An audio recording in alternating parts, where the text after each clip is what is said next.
රජය කියන්නේ රස්සා නිර්මාණය කරන ආර්ථිකයක් ගොඩනගන තැන. සංචාර කර්මාන්ත විශාල රැකියාවක් නිර්මාණය කරගන්න පුළුවන්. නේද? ඒ වගේ ශේෂ්ත්‍ර ගණනාවක් විශේෂයෙන්ම IT ශේෂ්ත්‍රය අපි කල්පනා කරලා තියෙනවා. ඒක විශාල ලෙස අපි අපේක්ෂා කරනවා.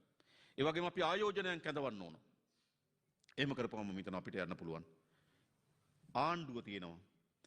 ආණ්ඩුව හදන සහාය මත එළියේ ලොකු ආර්ථිකයක් හැදෙනවා.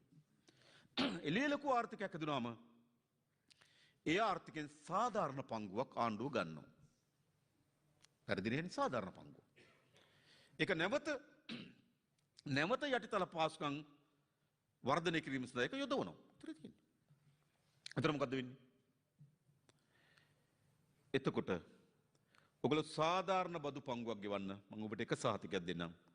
ඔබ ගෙවන හැම රුපියලකටම අපි වග කියනවා. හරිද? ඒ කියන්නේ බදු ගෙවන්න නේද? ඒ හැම බදු ගෙවන රුපියලක්ම අපි ආරක්ෂා කරලා නැවත පෙරලා රටට සහ ජනතාවට වැඩ කරන බව අපි